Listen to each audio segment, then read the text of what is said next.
This program is sponsored by Supreme University.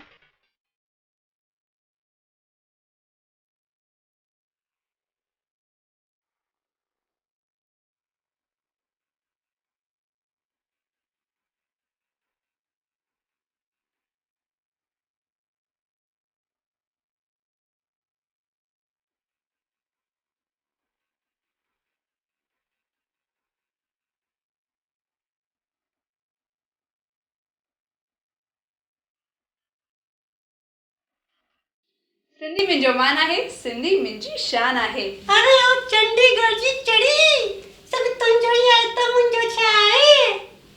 मां मुंबई जी आहियां। मुंबई पर ही सिंपल त आगरा जो पियो लॻे।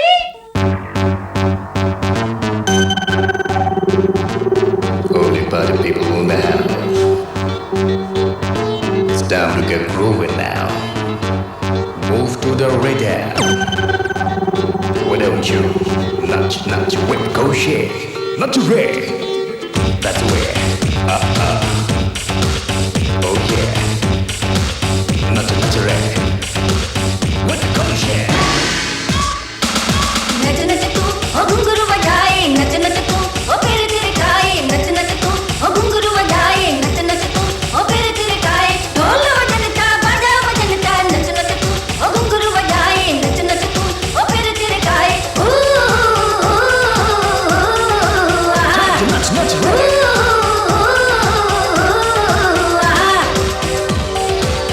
Oh yeah. Nudge, too. To the rhythm of the guru. Oh yeah.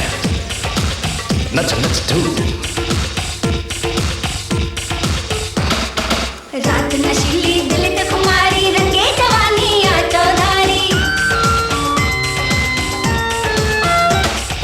रात नशीली दिल ते खुमारी आहा आहा आहा ओए रात नशीली दिल ते खुमारी रंगे जवानी आ चौधारी जाम तो चल के हुस्न तो चहके होश तक के ना नच नच तू ओ घुंघरू बजाए नच नच तू ओ फिर थिरकाए नच नच तू ओ घुंघरू बजाए नच नच तू ओ फिर थिरकाए ढोल बजनता बाजा बजनता नच नच तू ओ घुंघरू बजाए नच नच तू ओ फिर थिरकाए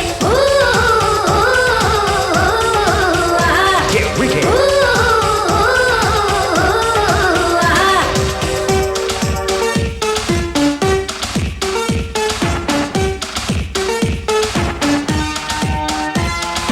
Everybody go and dance to the beat. Let the rhythm come and take you on a higher ground.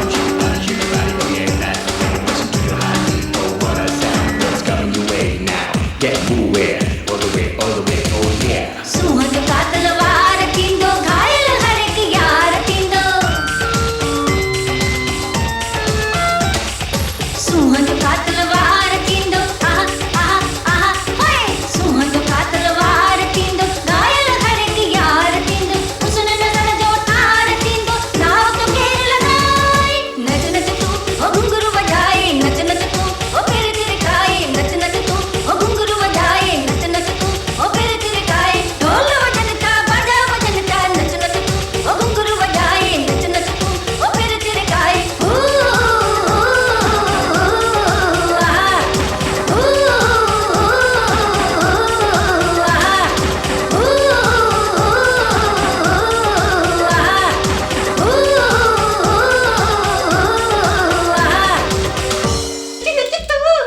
नच तू अरे पर पंहिंजी कमर जो त ख़ैर मचायो दादी। केतिरी दफ़ा चयो आहे तोखे मूंखे दादी न चवंदी कर। अच्छा ठीक है, किशनी आंटी। आंटी अरे मुंहिंजी उमिरि कोई वधीक थोड़ी कोई आहे। तुंहिंजी वॾी भेण खां थोड़ी सी घटि ऐं तुंहिंजी नंढी भेण खां थोड़ी सी वधीक। असीं त पाण में साहेड़ियूं आहियूं साहेड़ियूं। अच्छा वाकर मुकेश जी के खबर छा ख़बर आहे मुकेश जी खे वणी? अरे अॼु जी ख़बरूं ॾिसूं था ख़बर जी नज़र। खबर जी नजर सिर्फ ऐं सिर्फ सिंधु दर्शन ते।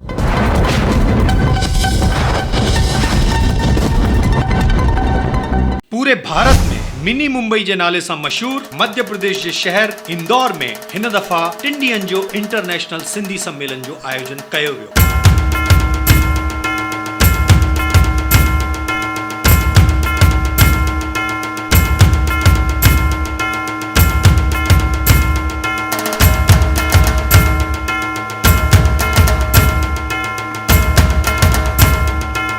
इंटरनेशनल सिंधी सम्मेलन जो आयोजन 13 दिसंबर खां 15 दिसंबर ताईं इंदौर जी मशहूर सिंधी संस्था सिंधु महाजोत ऐं अमेरिका जी मशहूर सिंधी NRI संस्था ग्लोबल सिंधी एसोसिएशन मिली करे कयो।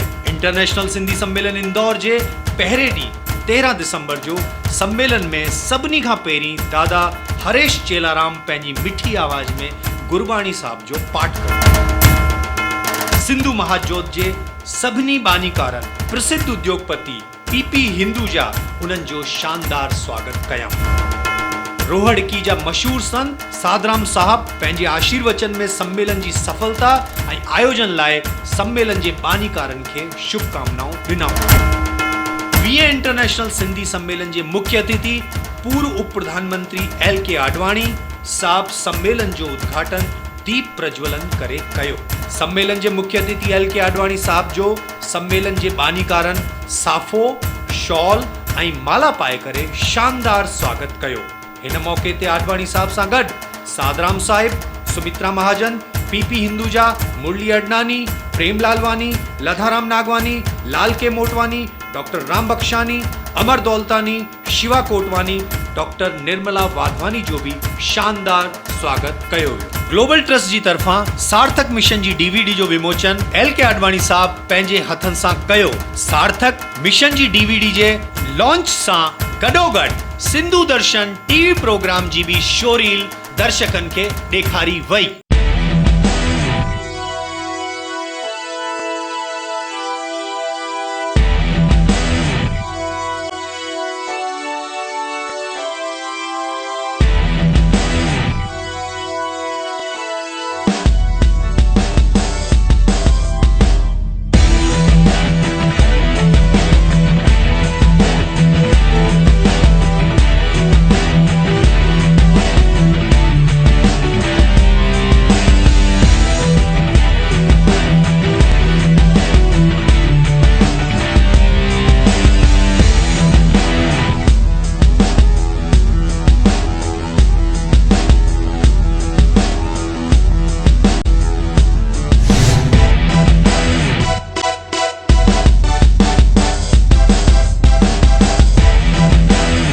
ग्लोबल सिंधी एसोसिएशन जे चेयरमैन डॉक्टर दयाल मेश्री ऐं सिंधु महाजोत जे अध्यक्ष मनोहर देव LK आडवाणी साहब जो सम्मेलन में अचण लाइ ॾाढे सुहिणे शब्दनि में आभार व्यक्त कयो।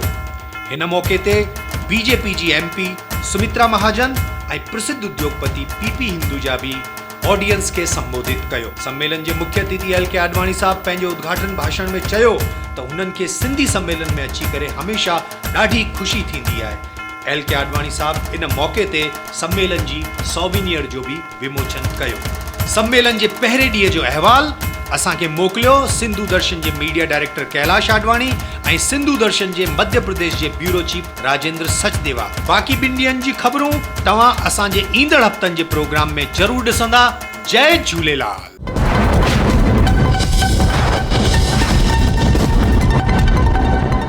आर्टिस्टिक इम्प्रेशंस, जी हाँ, संस्था जो नालो त आहे अंग्रेजी में पर हलाए रही आहे सिंधियुनि जी जानी पहचानी हस्ती हंसा जेसानी। सिंगर ना आहे, एक्टर ना आहे, पर जाम वॾी कलाकार आहे। सिंधु दर्शन पारां ॿुधाए फ़ख्रु थो थिए, प्राउड थो थिए कि संस्था जी MD हंसा जेसानी हिकु अदम्य हस्ती ऐं अद्भुत कलाकार आहे जंहिं हर साल ॾींदी आहिनि अवार्ड पंहिंजे स्कॉलर स्टूडेंट्स खे। ऐं हिन साल बि मुंबई जे बैंड्रा हिंदू एसोसिएशन में हंसा जी पंहिंजे विद्यार्थियुनि खे अवार्ड डिस्ट्रीब्यूट कया जंहिंजो नालो हो artistic impressions student art exhibition. नौनिहालनि सां गॾु उन्हनि जी माउनि बि अवार्ड प्राप्त करण लाइक़ु प्रतिभा ॾेखारी हुई। तॾहिं त मिलियो इनाम ऐं गॾु में मिलियो सर्टिफिकेट। हिननि जी कलाकारी जो सम्मान करण में सिंधु दर्शन जा मुकेश आडवाणी भी किथे पुठियां रहण वारा हुआ त उन्हनि भी ॾिना कुझु अवॉर्ड हंसा जेसानी जी स्कॉलर स्टूडेंट्स खे। हिन सुहिणी ख़बर ते नज़र हुई सिंधु दर्शन टीम जी ऐं जंहिंमें चीफ ऑनर हुआ मुकेश आडवाणी जी ऐं हंसा जेसानी जंहिं पाण पई हलाइनि आर्टिस्टिक इम्प्रेशंस संस्था। सिंधी मुंहिंजो मान आहे, सिंधी मुंहिंजी शान आहे। सिंधी मुंहिंजो मान आहे, सिंधी मुंहिंजी शान आहे।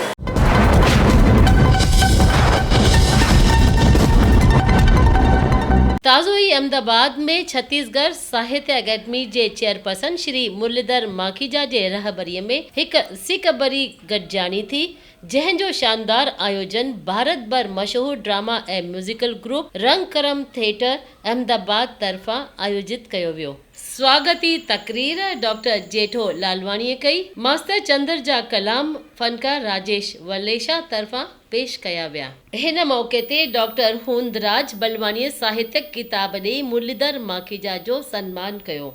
गॾोगॾु रंग करम जे प्रेसिडेंट जगदीश शहदादपुरी मुरली माखीजा जो सन्मान कयो। हिन प्रोग्राम जो सुहिणो संचालन जगदीश शहदादपुरी कयो ऐं वोट ऑफ थैंक्स मीना शहदादपुरी ऐं लीलाराम जांगियाड़ीअ अदा कई।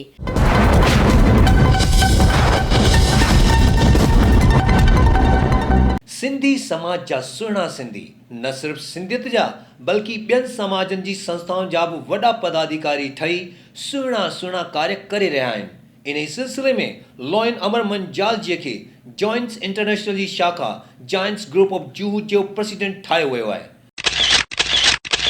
लॉयन अमर मंजाल जी ऐं उन्हनि जी टीम खे शपथ ॾियारण लाइ ऐं फंड रेज़ करण लाइ तारीख़ 15 दिसंबर आर्तवार जे ॾींहुं नेशनल कॉलेज पेंड्रा मुंबई जे ऑडिटोरियम में ब्लाइंड पीपल यानी सूरदासनि जी ऑर्केस्ट्रा जो कार्यक्रम स्वर लहरी रखियो वियो। चुपके से आए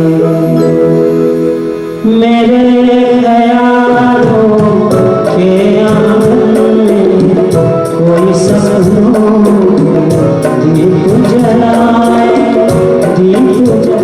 सिंधु दर्शन पारां लॉयन अमर मंजाल जी के जॉइंट्स ग्रुप ऑफ जूहू जो प्रेसिडेंट ठहण ते लख लख वाधायूं।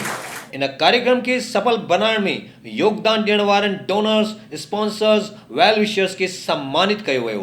कार्यक्रम giants group of Juhu, young giants of Juhu charity trust J banner ते नरेश शांतिलाल पारिक जे नेतृत्व में उन्हनि जी टीम जे सहयोग सां थियो। ख़बर ते नज़र हुई सन्नी किशन जी।